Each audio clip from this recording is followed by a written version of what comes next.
Hey, what's up guys? Welcome to your 14th Android tutorial, and what we're going to do in this tutorial is work within our splash activity.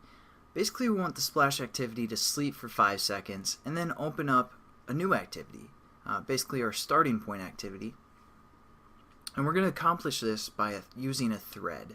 Now I want to show you guys threads because it's super important, especially for game development, and what threads allow you to do is do multiple things pretty much at the same time, instead of waiting for something to get done and then doing something else. So I'm just going to show you the basic framework of a thread and use the thread to execute what we want to do for our splash activity.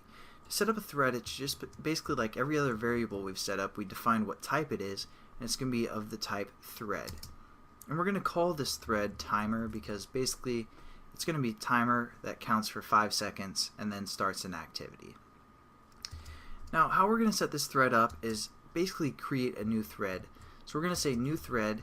I know this is kind of you guys are probably like, what's this new thing all about? Just don't worry about that for now. It's kind of a Java thing, and we'll get into it later. For the most part, I don't want to explain what it's doing. Basically, it's just creating a new thread. Think of it like that.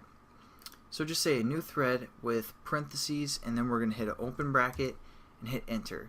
And before our code gets too sloppy, because we're going to have a lot of different brackets and a lot of different somewhat methods within this thread, we're going to finish off our thread definition for the most part with a semicolon, just so we don't forget later.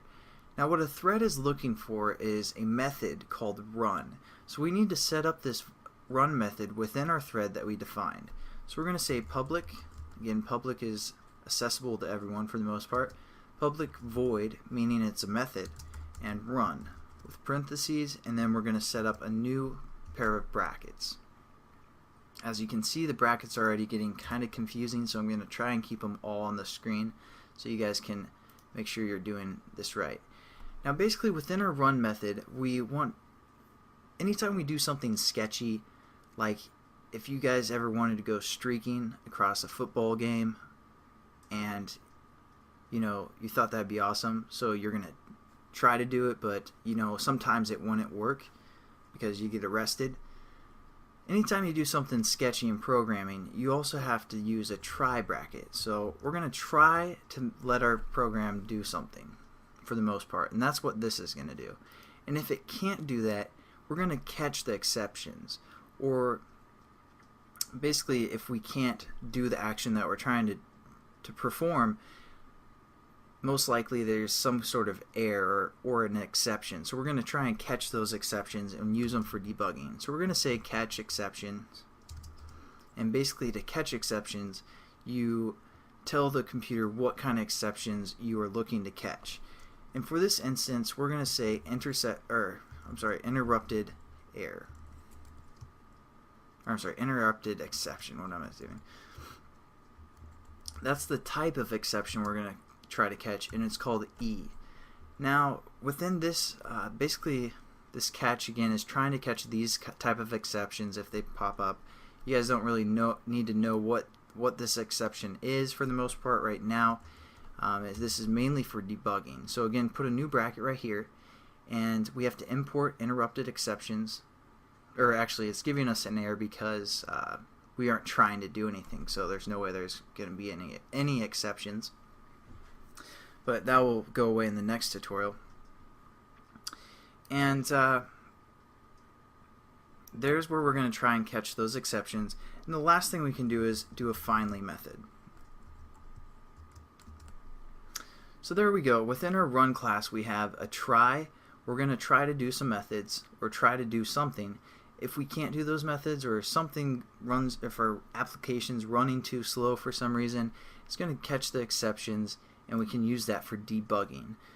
Like write a note to ourselves within here so we know which thread is going slow or not working properly. And then finally we can do this method after we've done that. After we've tried something, we can do something finally. And yeah, I don't know. It's pretty okay.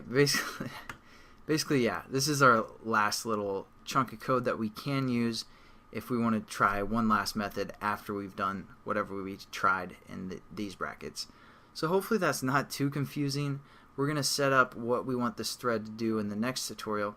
But after we set up our thread, it's still not going to do anything. So what we're going to do is we're going to use our thread variable called timer, and to start a thread you just use the method called thread, and this, or I'm sorry, called start.